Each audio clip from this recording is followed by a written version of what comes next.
আসসালামু আলাইকুম my lovely ভিউয়ার্সরা, সবাই কেমন আছেন? আশা করছি সবাই অনেক অনেক ভালো আছেন। আমি আলহামদুলিল্লাহ মোটামুটি ভালো আছি। আপনাদের ভাইয়া মোটামুটি আছে। কানাডা আসার পর তেমন একটা ইমপ্রুভ হয়নি।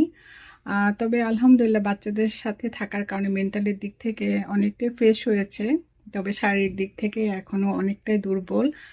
ওর আসলে একটা পর্যায়ে এসে দেখি তেমন আর ইমপ্রুভ হচ্ছে না। হাঁটা চলাতে তার প্রবলেম হচ্ছে, কোমরের জোরটা এখনও আসে নাই।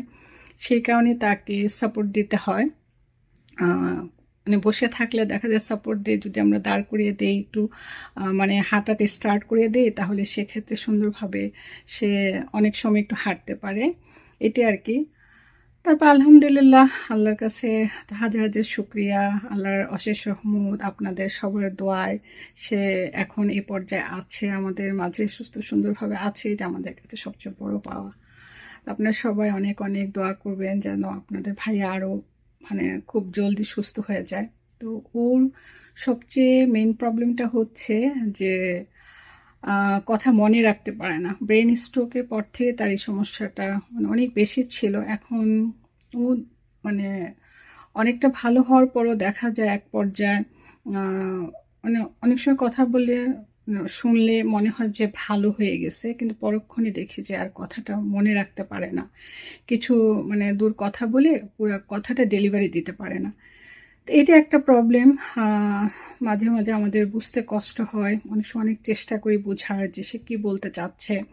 কখনো বুঝি কখনো বুঝি না। এই একটা সমস্যা, মানে যেটা বাইরে থেকে কেউ দেখে বুঝতে পারবে না, সবাই ভাবে যে সুস্থ হয়ে গেছে, কিন্তু আসল যে অ্যাটাক যে মানে প্রবলেমটা তার, সেটা কিন্তু রয়ে গেছে। শারীরিক দিক থেকেও আছে, মেন্টালের দিক থেকেও তার প্রবলেম আছে, যে কথা কমপ্লিটলি গুছিয়ে বলতে পারে না, আমরা বুঝতে পারি না।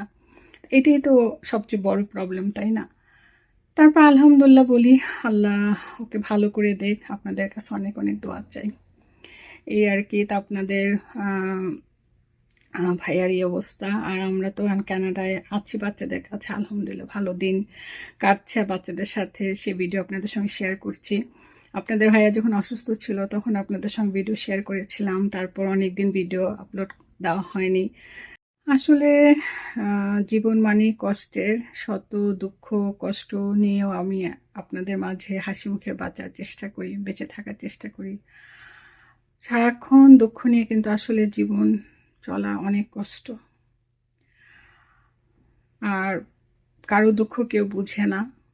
সে দিক ক্ষেত্রে বলবো কাউকে দুঃখ বলেও লাভ নেই। আমার জীবন আমাকেই সব কিছু ঠিক করে বাঁচতে হবে, বেঁচে থাকতে হবে, আপনাদের ভাইয়াকে দেখতে হবে। আমার আল্লাহর রহমতে তিনটা বাচ্চা আছে, তাদের সাপোর্ট দিতে হবে। তাদের চিন্তা ভাবনা নিয়ে আমার অনেক চিন্তা ভাবনা। যেহেতু আমি এখনই বেশি চিন্তা ভাবনাটা করি, একসময় কোনো চিন্তাই করতাম না। সমস্ত চিন্তা সমস্ত ভাবনা সব কিছু আপনাদের ভাইয়ে করতো, ভাইয়ে প্রবলেম সলভ করে ফেলতো। এখন হুট করে সমস্ত দায়িত্ব আমার উপরে এসে পড়ছে। তো সেটা আসলে দূর থেকে কেউই বুঝতে পারবে না। আপনাদের ভাইয়াকে দেখে অনেকে মনে করে পুরো সুস্থ হয়ে গেছে, কিন্তু আসলে না। যে মানুষটার দিক থেকে আমি কোনো সাপোর্ট পাচ্ছি না, একটা ডিসিশন নিতে পারি না, ওর সঙ্গে কথা শেয়ার করে ওর থেকে যে একটা গুড ডিসিশন নিব, সেটা আমার পক্ষে সম্ভব হচ্ছে না। ও আমাকে গুড ডিসিশন দিতে পারতেছে না। এর চেয়ে বড় কষ্টের আর কি হতে পারে বলেন? জীবনে এত সুখ করেছি, এত সুখ দিয়েছে, হঠাৎ করে এতটাই কষ্টের মাঝে পড়ে গেছি। সেটা আসলে আমি কাউকে বুঝাতে পারতেছি না, কেউ বুঝবেও না, বলেও লাভ নেই, তাই বলতেও চাই না। আপনাদের মাঝে আমি ভালোভাবে সুন্দরভাবে বেঁচে থাকতে চাই, এটাই। আপনাদের অনেক অনেক ভালোবাসা। আমি এতটুকু আছি, আমার মনের কথাগুলো আপনাদের সঙ্গে শেয়ার করতে পারি, এটাই সবচেয়ে বড় পাওয়া আপনাদের কাছে। তো যাই হোক, কানাডা আছি, চলতেছে। আর আপনাদের ভাইয়া অসুস্থ ছিল, পরেও আমি আপনাদের সঙ্গে ভিডিও শেয়ার করেছিলাম। তারপর অনেকদিন ভিডিও দেইনি। তারপর হুট করে আবার কানাডায় চলে আসলাম। তো মাঝে কিছু ভিডিও ছিল যে কিছু সময় আমার কেমন দিন কেটেছে, পর কীভাবে আবার ডিসিশন নিলাম, কেন আবার কানাডায় চলে আসলাম।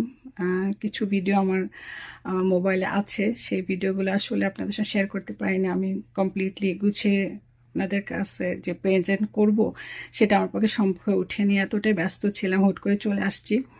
তো ভাবলাম এখন আপনাদেরকে ওই ভিডিওগুলো শেয়ার করব। আশা করি আপনারা আমার ভিডিওগুলো দেখবেন, ভালো লাগবে। আর আপনাদের সঙ্গে তো সব কিছু শেয়ার করি, সেই কারণে ভাবলাম যে আপনাদের সঙ্গে যদি শেয়ার না করি আপনারা তো বুঝতে পারবেন না। যারা প্রথম থেকে আমার ভিডিও দেখছেন তারা অবশ্যই দেখেছেন যে আমার লাইফটা কত সুন্দর সুখের ছিল। হঠাৎ করে এখন আপনাদের ভাই অসুস্থ হয়ে যাওয়াতে আমার এখন অনেক দুঃখ। তো যাই হোক, সুখ দুঃখ নিয়ে জীবন, সুখের পর দুঃখ, দুঃখের পরে সুখ থাকবে, আপ অ্যান্ড ডাউন জীবনে থাকবে, তাই না? তারপর বেঁচে থাকতে হবে। দুঃখের পর আবারও কিসের দুঃখ, কিসে মনে এতটা কষ্ট,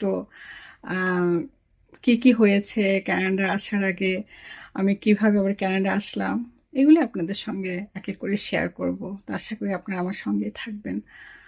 তো আজকে মতো বিদায় নিচ্ছি। সবাই ভালো থাকবেন, আমাদের জন্য দোয়া করবেন, আমার পরিবারের জন্য অনেক অনেক দোয়া করবেন, আপনাদের ভাইয়ের জন্য তো অবশ্যই দোয়া করবেন। সবাই ভালো থাকবেন, আমিও দোয়া করি আপনারা সবাই সুস্থ সুন্দর থাকেন, সুস্থ সুন্দর থেকে ভালোবেসে আমার পাশে থাকবেন, আমাকে সবসময় সাপোর্ট দেবেন। তো আজকের মতো বিদায়, আবারও দেখা হবে, কথা হবে। আল্লাহ হাফেজ।